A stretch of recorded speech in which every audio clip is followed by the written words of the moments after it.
Hello, welcome to our podcast, Divorcing with Dignity. I'm Shoshie Goldstein Nissenbaum, your host, Towenet Rabbanit and mediator.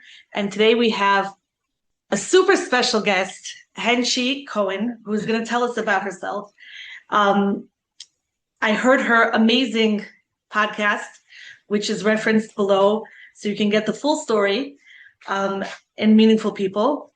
And today we're going to focus more on technical, practical, less theoretical advice that I think we can learn a lot from Henchy, from her experience in the past and her experience now. So I had a lot of guests at my Shabbos table this week, and usually I always ask them, where are you from? You know, where it's a good conversation piece. Okay. All these American Bahrain, where are you from? And this week I said, you know what? After I'd asked two of them where they're from, the third one I said, you know what? Where you're from is not really such an important question. It's where you're going. So he was like, oh my gosh, you got to give me like 2 days to think of an answer for that. So Hear that. when I'm at Henchy, if you could tell us where you're from, but more importantly, if you could tell us where you're taking everything to, where you're going with this. I like that. I like that a lot. So thank you for that amazing introduction. Yeah, my name is Henchy Cohen, and I'm originally from Borough Park slash Muncie, depending on, what time of life. And something that's unique is that aside from my parents being divorced, is that one of my parents actually made the choice to not be from anymore. So a lot of the divorce story, there was the divorce and then also exploring where my derech is. Like, how am I going to grow up? How am I going to make my own choices with being in two worlds at once? Being in a Hasidic world part-time and being in a secular atmosphere the next. How I took all of that and where I'm going. Currently, I am a therapist and I do marriage and relationship coaching on the side. I'm very passionate about if we can do qualitative dating or research or shows beforehand, then that can help attribute to bringing down the divorce rate. I think that if we're rushing into things or if we're not getting the information that we solely need, again, everything is a shadless, right? We can't control everything, but if we can make it more qualitative, then hopefully that can help bring divorce rates down.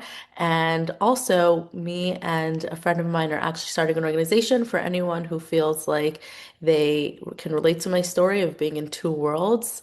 It's called Anchor, and you can for sure contact me and, if you're interested. But that's kind of where I'm going. Aside from that, I'm currently living in Texas with my family, with my three little kiddos, and we're looking to see where we're going to go next. I think that answered everything. So when when you were growing up, did you always stay in a religious school? I personally did. My siblings didn't at some point. They went to public school. And looking back now, again, with the idea of bringing it forward, what would you say to yourself then? Like to your, I don't know when the split happened, or but let's say to your teenage self, right? What would you say to yourself then? What message would you give to yourself looking back? There's so many. Which part of the story are we addressing? So In my parents terms of were like, together I want to seven. take it in terms of divorce. Like it's not your fault, or like I didn't do this, or Yeah. in terms of like you viewing yourself as for now I want to talk about you as a child of divorce who's now an adult which tries to prevent divorces, right? So what would you say to yourself now, say as your adult self to your teenage self, Right. about what I'm sure were really difficult feelings and confusion, not necessarily about the religion but just about the divorce? The I mean, let me divorce. back up and ask you another question before that, as like a prequel. How many other kids in your class came from divorced homes? So my parents got divorced when I was seven. So it was a big chunk of my life. My parents are divorced, right? So when they initially got divorced, again, I was seven. So my facts might be a little skewed, but I was in a Hasidic school, and I believe that I was one of the first or only at that time whose parents were divorced. I don't know where my classmates are now and their parents, but at the time, by the time I was in high school, thinking back to my classmates, I can't think of anyone actually whose parents were divorced. Wow. Um, Again, I have to go through like all my classmates' parents, but no one specifically comes to mind. But it's also very interesting they asked me that because I don't think I ever carried the narrative that the divorce is my fault, or I don't think I ever internalized it as it being about me. It was very much always about my parents. And I think the biggest thing that hurt me from it was more of the fact that feeling like, my family is now split because I know we're trying to separate the religious choices of my parents and the divorce, but really it's intertwined, right? Because if I'm going now for Shabbos by myself and my siblings are staying behind, or vice versa, or my religious choice to go to boarding school because I wanted to stay in a religious environment. So now I'm separate from my family, and I'm kind of like having to balance between going back and forth and making sure that my parents feel like they're getting their time with me while also trying to figure out how I can carve out time for myself and do what I want to do as a teenager. So I So think, the like the typical loyalty conflict, that's how you felt it. yeah, I would say so. I mean, I think my parents were very good about not mishing in, like not trying to like be involved with the other, but there's definitely like already like natural feelings of like I don't want one parent to feel like they're being left out or that I like one more. Like I want them to both feel like I care about them equally, but also there was other life at play that came in that was like, how do I navigate this without anybody's feelings getting hurt and also trying to nurture my own feelings at the same time? And sometimes the So choice. on that point, what would you, as your adult self, what would you say to your teenage self about that? I would say that you're not in control of your parents' feelings. Like it's not up to you. You don't have to dictate your actions. Listen, we all have an achrayus of derech eretz, and we have to make sure that we're kind and respectful, but you don't have to take that burden on making sure that your parents are okay.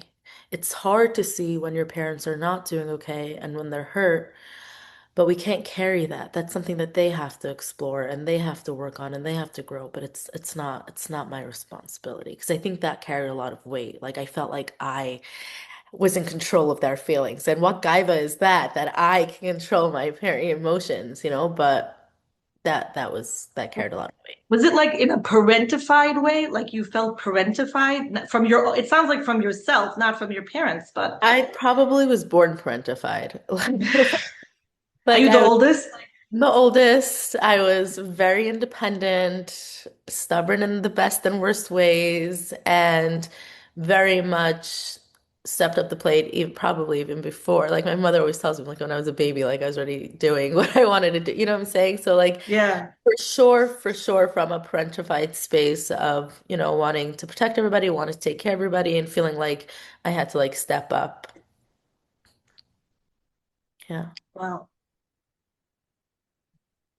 That's really, I think that most children that go through divorce to a certain extent feel that way.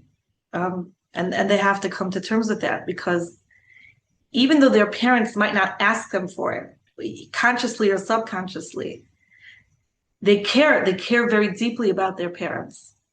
Yeah.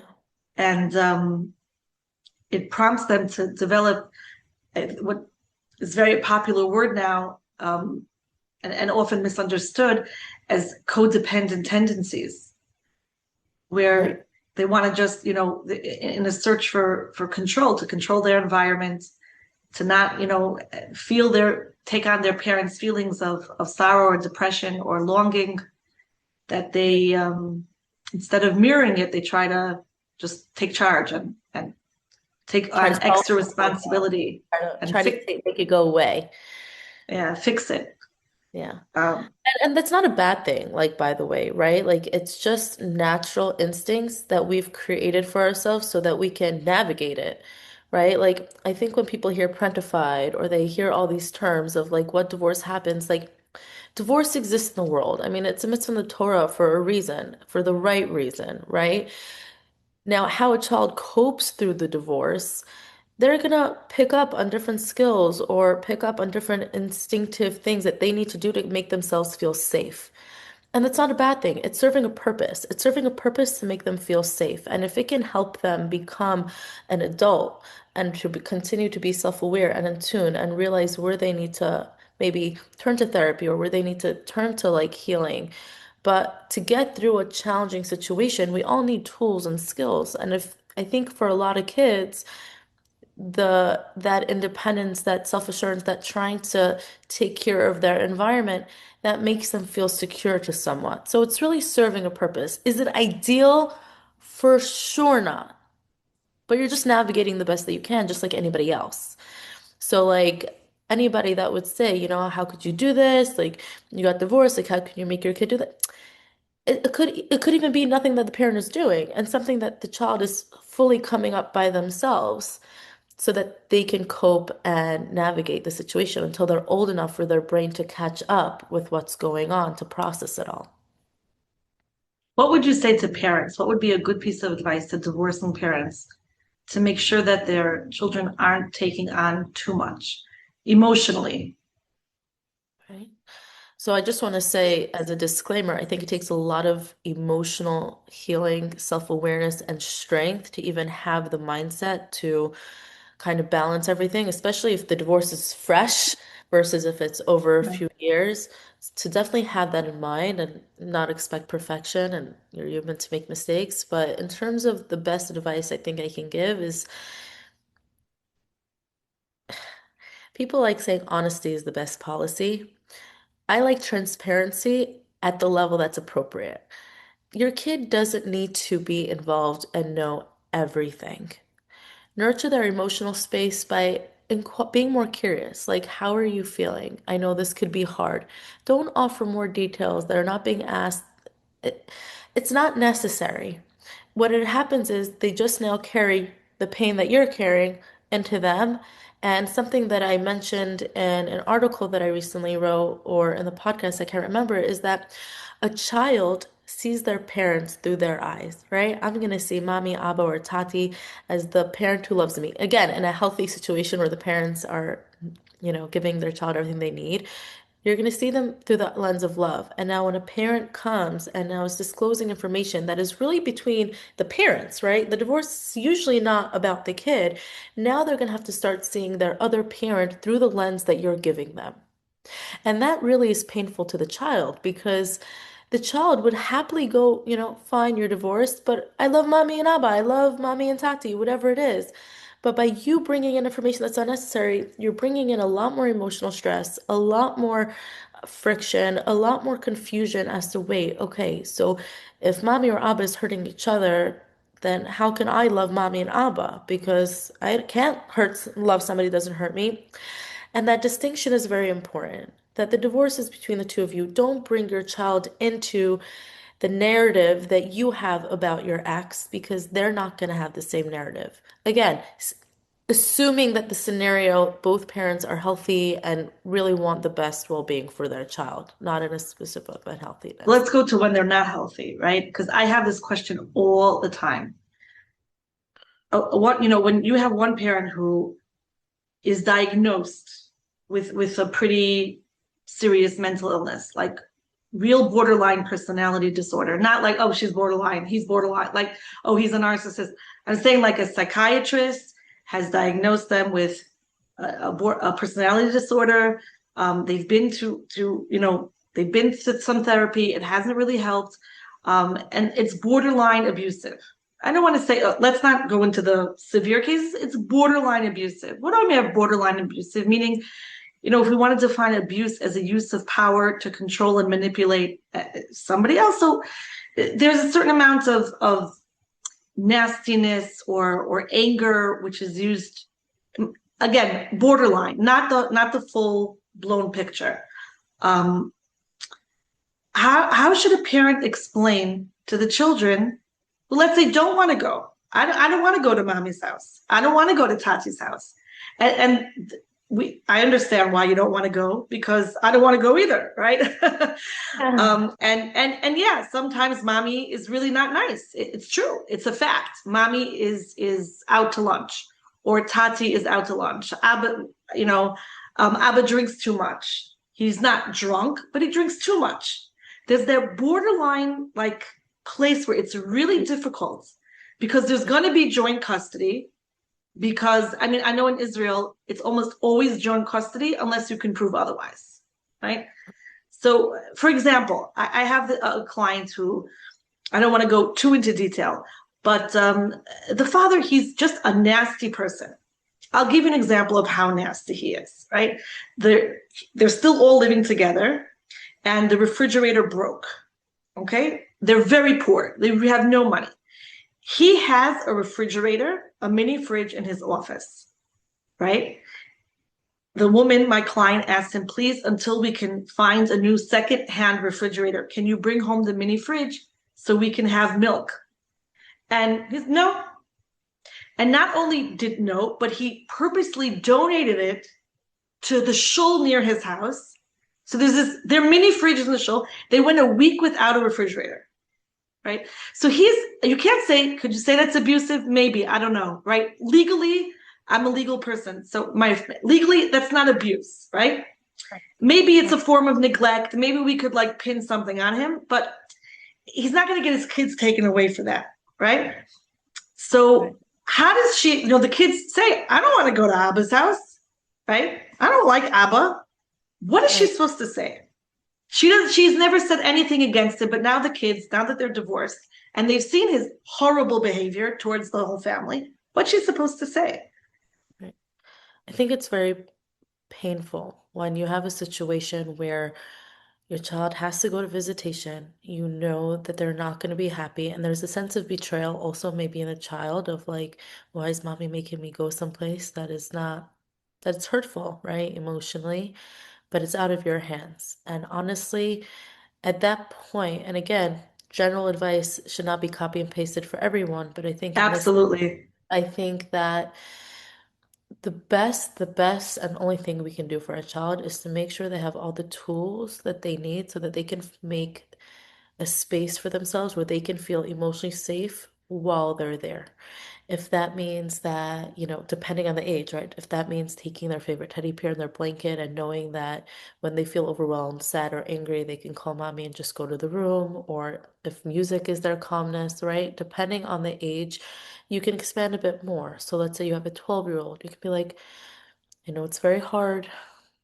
Abba really struggles mentally in different ways. Hashem gave him depending if you're from or not, but like Hashem really gave him a struggle and he has a very hard time being able to see other things. But he is your father, and until otherwise, just do your best. I'm here for you when you come back. And again, through before they even go, you can spend that week emotionally prepping them. What can you do when you're sad? What can you do when you feel upset? How can I hug you, right? Like maybe send a special treat with them for the week when they go to school so they have something, maybe little notes that they can read from you when they're there. But really, really, That's a really, nice idea. there's not so much you can do, right? The only thing you can try to leave your child with is knowing that there is a safe space for them when this is over and to give them the tools where they can create a safe space while being there. And that sometimes ask them, is there a space in Abba's house that you can go to when you're upset? Is there a space, does music make you feel calm? Maybe we'll get you a special book that you can read when you go to Abba's house, right? Like different escapes, different distractions, different things. And you could acknowledge, that he does struggle. There's two types of narratives, right? You can say, Abba's a horrible person and I know he's mean and I know he hurts you, but you have to go anyway, but mommy loves you. Or you can say, he really, really, like, it's very sad that he struggles in this area, and I'm so sad that you have to be around this struggle. And we daven every day that one day he will get better and that he will work on himself. But let's try to find out different ways that you can cope through it. And again, that takes a lot of emotional perseverance as a parent because you're dealing Oh with seeing yeah. pain. You have to put your own feelings, anger, frustration aside to be able to have that conversation. But if you can keep the conversation with a tone of love, kindness, and respect towards your kid, not towards your ex, right? Remember, Right. this is for your kid's benefit. Everything that you do, he is not, when he's making that decision of not giving the fridge, he's not thinking about his kids going out without milk. He's thinking about why should I give something to my ex? When you can have on the forefront of your mind everything that I say, everything I do needs to be filtered through the well-being of my child, then I will filter happily what I need to do because it's unnecessary for them to have the negative. It's just going to add more emotional pain to them. It's not about what they should know or what they do know. It's not everything is easy to hear. And once you hear something, you can't unhear it. And I think there are Especially so when you hear it I would multiple times. And there are so many things that I would love to unhear because you know what? Ignorance is bliss for a reason. And there is no scenario unless somebody is physically, emotionally abusing or neglecting your child that they need to have an in-depth understanding as to why the relationship didn't work and the kind of person that they are. Let them go to their father and they're gonna see it for themselves also. So there's so much damage control that you're doing when they come back. Why give them more before they even enter? So See, I the way that you're framing it is that you're actually really giving the child skills for life because wherever they go, we all know wherever we are, we're always going to encounter whether it's in the workplace or whether it's a sibling or a mother-in-law or I love my mother-in-law by the way, a sibling or a sister-in-law, a mother-in-law, somebody who is going to invade our space and make us feel very uncomfortable and be that like I don't know what to call it because I don't want to say abusive person. We'll get to that in a minute, but like a jerk, right? feel like Someone who's your not polished. boundaries are making you feel unsafe. Like somebody's invading you to the point where you feel like you feel uncomfortable, you feel unsafe, and you feel like your space isn't. And you're right. It is super important and it's skills for life for them to recognize how they can navigate it and the preemptive. And again, I'm sure people will disagree with it on so many levels. And again, this is not copy and paste for anybody who's listening Right, for right. every It's not. situation. Like I It's really not. don't want anybody to take this as general advice. But in this specific case, this mother does not need to tell their child, I asked Abba for the small fridge in his office, and you know what he did? He gave it to the shul, right? Like, no, instead it's like, it's so hard that we don't have a refrigerator this week. I know, we're really going to try to figure out. And then if they ask, then you can figure out the correct response. But don't preemptively create a Right. space for them to ask. Does that make sense? Because they're That going, makes so sense. Meaning you want to keep them innocent for as long as you can. yeah, We're not going to lie, but we're not going to promote yeah. the It's whole truth because it's actually none of their business it's in not a because certain way. it's not about them, and you really don't want them to feel like it's about them because 5, 10, 16, or 20-year-olds to internalize that actions are being directed to them by somebody who is supposed to care for them. Again, you don't have to sell them a lie. You don't have to say that, Abba's an amazing tzaddik and da, da, da, da. You don't have to do that. You're just not giving a baseline. Let them come to you with their questions. They're experiencing life just as you're experiencing life, and go vater, go from there. But don't create a narrative that they have to carry on their shoulders if they're not old enough, strong enough, or ready. As I'm 27, I'm still not old enough. I don't want to hear a narrative that I don't like. That's hurtful or painful, right? So I would say It's that's also part, becomes part of the child's identity. The parents' struggles become part of the child's identity, and that's very difficult for child regulator. If my mother is like this, does that mean I'm also I'm the same, right? We look alike, so we must be alike, and I'm also going to be like that when I'm an adult. Um, Something I find that for most parents, that is including myself, right? I'm divorced from the father of my children, and it's very, very difficult. It's a constant, every time something comes up, it's a constant struggle to keep them out of that loop.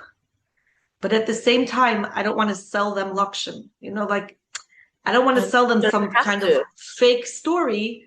And Yeah. it takes a tremendous amount of emotional energy to not just say what I really want to say. And I see this with my clients also. It's just, You and just it want to takes, spit it out. you have to remind yourself a million times, right? because all of my clients, every single one of them, every mediation I do, every litigation I do, every single client always claims that they are doing things for the best interest of the child, including myself. Okay. And to constantly remind myself, best interest of the child, best really, what is really the best interest of the Right. And child being, or and my being best interest? brutally honest, right? Because we are human, we have egos and we have feelings, and it could be a mesh between my best interest of my child, but also my feelings, and to be able to separate that. And that's why I said it takes emotional strength. But by the way, this is a skill I teach all my clients, regardless if they're divorced or not. You can either say what you want or get what you want. Walking on eggshells is not a bad Well, that's thing. a great line. Getting, Say it you're again. getting, You could say what you want or or you you can could get get what what you you want. want.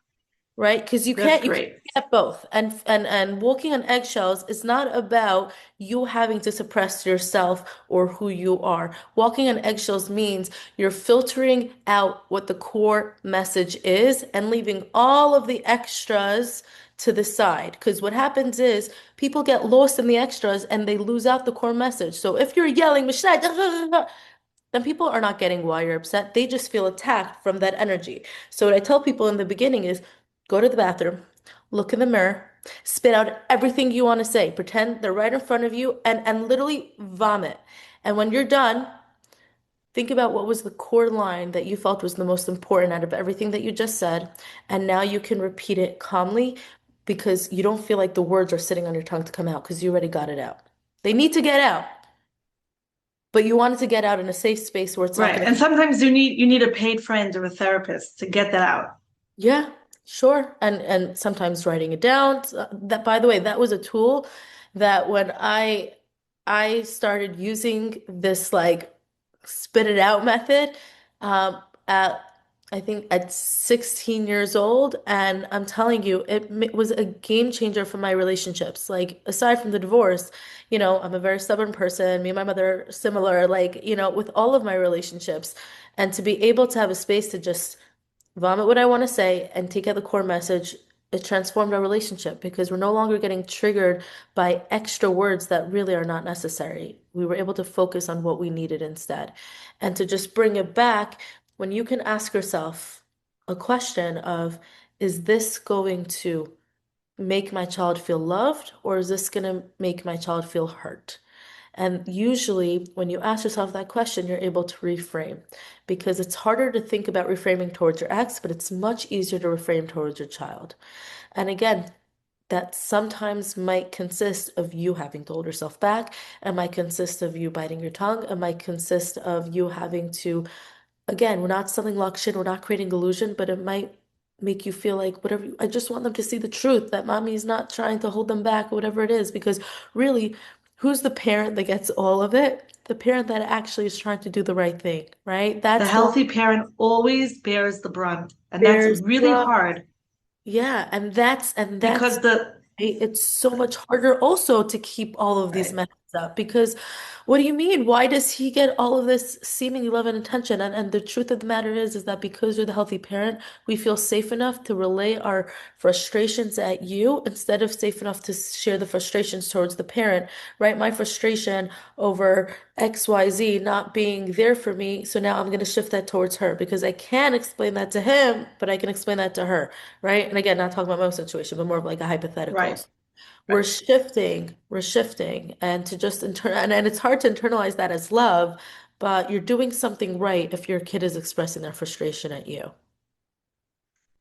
It's very difficult Painful. because the healthy parent bears the brunt, right? And the other parent, who's the sugar parent, right? Sugar daddy or sugar mommy, is all fun and games, right? There's no brushing teeth in that parent's house, and there's no bedtime in that parent's house. There's no homework in that parent's house. And After there's no we routine. there's no routine and we don't have to, finish our plate. We don't have to do anything, right? You know, we get rewarded for everything we do. Right. So I find very often there's one parent who ends up becoming the sugar parent and one parent who becomes the anchor. Yeah. And the anchor carries the weight. The anchor is there to stabilize things. And Ground you. it's And by the way, very your entire system, right? Like your entire body is getting out of sync because it's Hefker. There's no food, there's no structure. So it's also dysregulating you emotionally, internally, while giving you fake endorphins of doing whatever you want. And it is again, I'm not in a I've been space. trying to explain, like, to the Beit Hadin that when they declare that there's going to be 50-50 custody, which in Israel it's like it's a done deal pretty much, unless you have some real issues or the parties agree to a different arrangement. And I said there's no such thing as 50-50. There's always going to be one parent who's going to make the orthodontist appointment, be in touch with the school, sign the kids up for the chugim. There's no way to split things 50-50. There just isn't, right? And in a Even if you regular have, marriage also, right? Like and what? in a regular healthy marriage In a also, regular, of right? course, Like I'm doing the doctor's appointments because we all right. have different strengths too. So balancing that within a, Nachon. I remember getting like I'm married now for quite a few years now, and I have one daughter that significantly loves, not loves, that's a bad word, but she goes to my husband more than me. And as a parent, I get jealous. I'm like, why? Like I do this, I do that, and he equally does in different ways. So now divorce, like even more so Even that more so. jealousy, it was Because you're not a team pumped anymore. up. Exactly. And now it just feels like I'm carrying the emotional load, the mental Right. load. I'm preemptively thinking about all the seasons to make sure they have clothes, right? If they're making sure there's food on the table, make sure they have lunch, they have an allergy, things like that. And it just seems like he can do all of that and still not have to do the mental load. And now I just feel like I'm getting weighed down. And to really acknowledge that you're It's very human, hard. you're allowed to be jealous, you're allowed to be angry, you're allowed to be frustrated. It's just where is that safe space for you to release that and to channel it? To keep it in check. Because Yeah. it's a really, I find that it's, for most of my clients, it's so exhausting. It's just exhausting. And there's no The right. next, Yeah. before we talk about prenup and pre-marriage stuff, I want to talk about one more divorce issue. And that is the very, very, very painful issue of parental alienation. Um, and how children are used as pawns to hurt their, there's the concept, our enemies, the Arabs, they call them shahidim, right? Where they're going to blow themselves, they train these children to blow themselves up, and to die for the holy cause, for the holy war jihad. And the amount of parental alienation which is happening, and the court system, not the court system, not the Beit Hadin, despite their tremendous efforts in Israel to curtail parental alienation, they have no effective methods of dealing with it. By the time it comes to court, it's too late. And there's some cases where I get them and I'm like, oh, this is going to be parental alienation. And there's nothing to do about it, because before it happens, if I say the other side is going to alienate, then I'm alienating, right? So what can a parent do before they start divorce proceedings? Okay, because once you start divorce proceedings, I think it's too late. What can a parent do to try to prevent, from the psychological, clinical aspect, from a legal aspect? There's almost no way. It's a Yeah. done. It's finished. It's once the alienation starts, it's almost impossible to snowball, because even, let's say, I won a case a while back where there was parental alienation, and the father wasn't. I'm changing a lot of the details. The father was not cooperating with the schedule, keeping the kids more. And okay, the Beit Hadin said to him, every time the kids don't come to the mother, you're fined 500 shekels for each kid. Right? That's 1,500 shekels. Those kids showed up by their mother. But how did they show up by their mother? Right? No, With horrible. They didn't respect her. They made her life miserable. They, like, so very nice that the kids are with the mother during the assigned time, but but mentally not. Mentally they're they're checked out. They're chutzpahdik beyond, and they're rude, and they're unkind to her, and they act as if they don't love her. yeah. Yeah. It's honestly the most painful thing ever. And again, I can't talk about it from my experience because it's not my story to share. I personally was not part of a parental alienation, but it's one of the biggest projects about this organization as to what we're creating is to create a space to educate people that alienation does not have to be the solution. especially in a situation where mine, where a parent makes a different choice, there's no respect. I think it comes down to this. When we are divorcing someone, you could be the best of friends beforehand.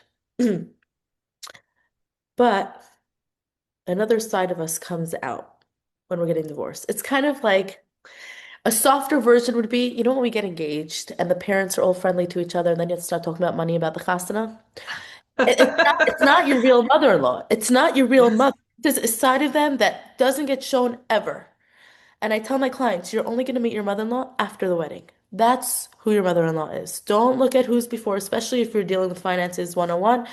It's the same thing with divorce. It is a side of us, the most raw and painful side of us is coming out because we are in so much pain, even if you're the initiator in the divorce, because 100%. it's a lot of pain and that side of us comes out. And it's very, I don't want to say rare, but I think I've only met one person that successfully co-parented. I mean, online, I've seen other people, say that they're co-parented. But I personally have only met one situation where they've actually been able to continue treating each other with kindness and respect. So the But best I've thing, actually met a lot, okay, believe it or not. so I've I seen a haven't, lot. but you're also It's a field that's dealing with solely versus divorce. right. I'm like, it's more about life. But I think On that note, though, I just want to mention this that what I've seen, and this is not a scientific, data, but the frummer circles the parents travel in, the messier, nastier the divorce is. The less from circles, like I love doing divorces for Datilu Umi couples. So much easier, right? Why? Because they don't hate each other. They don't spread rumors about each other. Why? Because you're allowed to get divorced, right? I think also part of that narrative in the firmer circles, the more right you go, is there is so much weight on societal perception of who you are, right? Don't do Right. this because it might impact the shidduchim of my kids. Don't skip, da, da, da. There's so much weight of our reputation in society. So there's this mentality of I need to beat them at the game first so that everybody sees me in a positive light. And Because the honestly, whole kahila is the courtroom and they're all the judges. So I have to prove my case that it wasn't my fault, right? I'm an angel, right? It was his but fault, also don't forget, what if I want to start dating again? And they're gonna ask, why did I get right? divorced? The only way I can get married is if I can prove that really my ex was crazy, because otherwise, what is it going to say about me? There's no real concept of divorce happening because it has to be an extreme reason for divorce, right? 100%. We didn't Again, just fall out of and love. I agree, and to an extent, I agree. Divorce should not be an easy stop. Oh, I got married, I didn't like him, I got like marriage doesn't happen like that. But It's a at the same very rare time, that a frum couple gets divorced just because. right, Very rare. I've seen right. that maybe twice. Well, I think, by the way, I do think it's rising a little bit with people getting married today's days, that it's like the first boy they met, there's a lot of, they didn't really have, what I'm seeing within my clients is that there's not a lot of, um, there is a choice. Nobody's holding a gun to their heads, but there's so much influence and pressure. The parents are already talking about your chasna that you don't feel like you could say no because it's already feels like it's been decided. And then Because three there's a months shidduch line. crisis. And then you see 3 months down the line, you see a lot more. I see this more, unfortunately, in like the Hasidic world than not. But within 3 months or a year, they're getting divorced. And there's a lot, I've actually encountered a lot of girls like this. And again, I have not asked them for the reason. And I'm sure there's multiple reasons. And I'm not blaming the system. But what I am saying, that's why it goes back to what I think about qualitative. How do you make a show qualitative? How do you make sure that the girl feels that it's really within her power to make a choice instead of feeling like she has to please everybody? And that brings us back to the emphasis of how the kahila is important to how we view ourselves and our society, as opposed to feeling like there's more individuality and separation. But to give up one means giving up the other. There's so much beauty to having a kahila and not being on an individual specter, but that's the biggest con, that now you're dependent on everybody's, reputation. And until the kahila as itself works on this, This is kind of the trade-off versus in, let's say, the Dati Leumi or the American non-Orthodox, that individualism, you're losing a big support system, but you're also gaining freedom in different ways. So But back that's also a lot of it is in our minds. a A hundred, lot of that I pressure call and it that, social Yiddishkeit. This is not Yiddishkeit. This is what's right, but being. it's in our, we create it for ourselves. Nobody forces us to want to please other people. Really, at the No, bottom but it's line. hard, but it's hard to, but it's very hard to fight that back when you're growing up in a system where that's a mentality, right? You have to have enough individualism. The only people that I found that naturally had this nonchalant, I don't care what anybody thinks, is people who are naturally out of the box, that never fit into the system. Because they already realize that they're never going to be able to fit into the system completely, so they might as well be their own mind. Again, it is in our But you mind. can be a part of the system, respect it, and still do your own thing. Trust me. Yes. No, I When I agree. went to become a I Toenet agree, but Rabbanit, that takes a lot of learning to do so because we're right, right, uniquely 100%. skilled, right? We're if it's not intuitive, where's that foundation to do so? It's also a lot on the And it's parents, meaning changing. if the parents give the child space to explore, wait a second, I am different, right? Yeah. And not push them We're into that scared of mold for their differences own here. But selfish. remember, we're scared of differences because it might impact this, and this.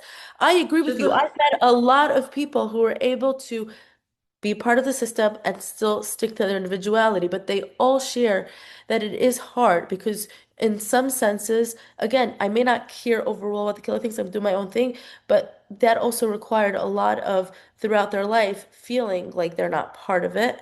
And or feeling like they had to find like-minded people. And if you're grouped, right? Like again, whether it's Beisakov or Satmar, whether whatever it is, when you're starting off in the space, to find those. And I think we're growing in it right now. Like the community has evolved so much. I mean, change has grown so much. There's creative outlets now. There's choirs, there's gymnastic people teaching. Like there's so many different creatives that we didn't have 20 years ago. And we're also like only 80 years away from the Holocaust. Like, and in that short amount of right. space. No, that's, the whole world is, and it's exponentially because of the internet, because of, connections, Exactly. because of conversations like this, Yeah, and because of people, and how people many are brave people. enough to bring this out, putting a Zoom call like on a podcast, right? We didn't have that Right.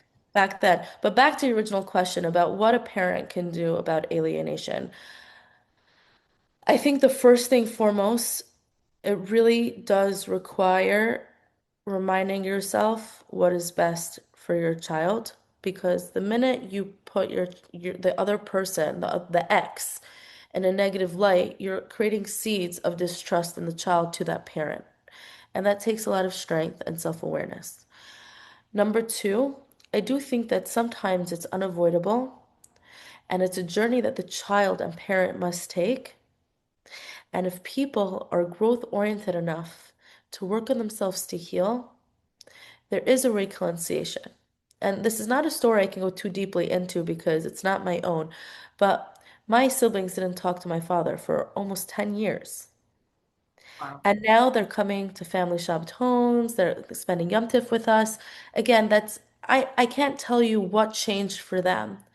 I will say, as the sibling, it was the most emotional wedding I ever had. It was the most emotional Shavuos I ever had. To this day, I'll cry just thinking about it.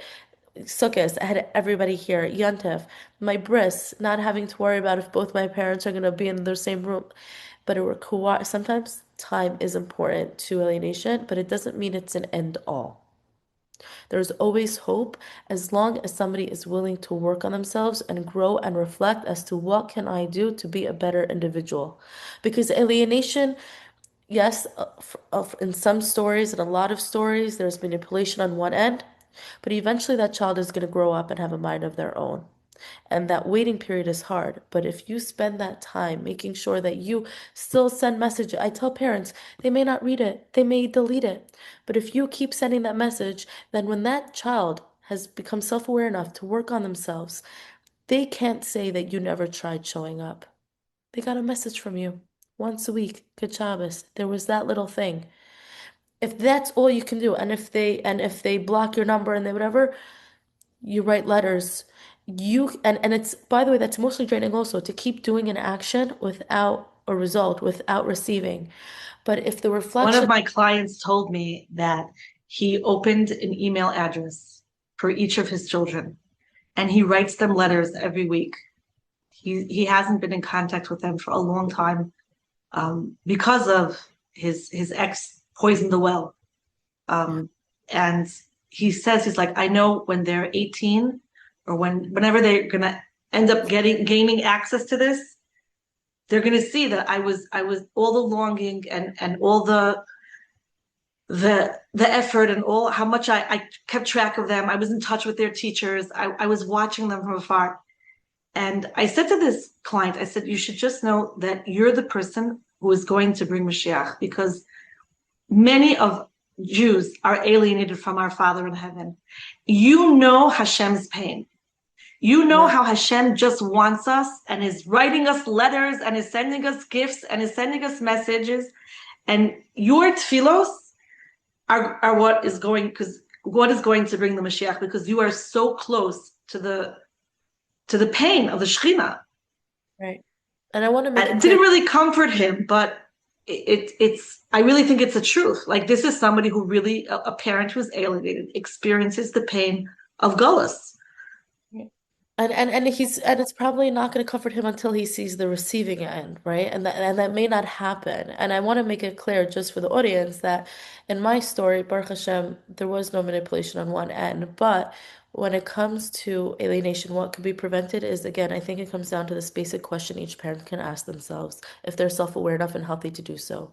How can I make sure that this is in benefit and healing for my child without your ego and jealousy in the way? Right? And to create a space for that. Then once divorce happens and it's painful, again, I think by that ignorance is bliss, that can help because their child is not walking around with a negative narrative of the other person, feeling like they have to prove their loyalty to you by not talking to the other. And I really truly believe this in my core. If people have the mindset to always grow within themselves and to work on themselves, then eventually, you'll be able to bridge a gap. Why? Because you're always going to come from a space of respect and kindness, and you don't have to agree with people's decisions, but you can respect the person that they have the free will to make their own choices. And once you get over that bridge, you can love each other freely. But if there is such a strong, right, I see this a lot. There's this narrative that we say, oh, she's a shiksa, or it is a guy, or she's doing drugs, da, da, da. And that is the poison, so to speak, right? You're creating a false narrative that is feeding into the child of, I feel unsafe now to go to this parent. Who are you hurting more? First of all, you're hurting the child that you love, that you're trying to protect. And you're hurting also yourself in a way because there's so much support you can get from another spouse, even if you're not together. Even if you can't, like again, in a scenario where it's workable. In a lot of stories also, people are unfortunately mentally unhealthy and they're not capable for this and they're not capable. But the message I want to leave off with is that alienation is not an end all. You can keep making sure that you are healing, you are self-growing, you are taking real reflections of how you can show up better, how you can keep showing up, even if it's not being received, which is very painful, but that receiving will only benefit you and your kids. And if you can just forgive, your ex probably hurt you, your ex probably did a lot of things for you, but to forgive enough to create a bridge so that your child can feel comfortable and safe having a relationship with both. In my field, and because of my experience, I see a lot of one parent went off the derech, so now the from one feels like the only way to save your child's neshama is to alienate the other parent. That really is the only narrative I can speak confidently on because that's a narrative I see a lot. And I can truly say is that if you can forgive the fact that she made or he made another choice that is not in line with how you believe hashkafically, yes, that's going to be your child's journey that Hashem placed in the world to be faced with certain circumstances that other kids their age and their hashkafa is not. But if you can create that bridge of respect, oh my gosh, they're only going to come out amazing. And I bet you that's the healthier version of Yiddishkeit that they're going to be able to cling to. A Yiddishkeit that doesn't alienate people, a Yiddishkeit that loves everyone, that gives them the freedom to make their own choices, to see Hashem how they want to, and it's going to make their Yiddishkeit stronger. And unfortunately, yes, influences are very strong, and there might be a risk that they might want to follow in the other parents' footsteps. But you know what? I have to say this quote because I think it's so powerful. I need to find it, but it was something along the lines of what I wrote in my article, which is it's our job to guide and to love and to create security. And then when that job is done, it's for Hashem to carry the rest. We can only do so much. We can only do so much. And if we are going to take Hashem out of the picture, that's when we try controlling because we feel like it's up to us to save. Then you take 100%. Hashem out of the That picture. was, in a nutshell, you just explained what Chava did when she ate from the Eitz Hadas. That's basically what she wanted to do. I mean, we're going in a very because we have to wrap up, but that was I want to control. I want to decide what's good and bad. I want to play God to a certain extent. It's very, very difficult though. It's very difficult because the pain of being the alienated parent is so great, is And so deep, so especially I think for women, with all due respect, that there are a lot of alienated men. But if you think about it, if you hear that a woman has full custody and the father only sees the kids twice a week and every other Shabbos, that's okay. But if you hear that the mother doesn't have the kids by her, we all do huh? What happened there? Right? Society yeah, doesn't but I accept think that. I think it goes back to our personal strengths, right? A woman a woman's power is in her emotional capacity and intuitiveness. Again, men are very emotional and they're just as pained by alienation, but we hold our power as this heart that holds, right? Versus a husband's or a man's power is in the physical, to be able to bring in the physical, to create security and safety, to be able to hold the woman's power, right?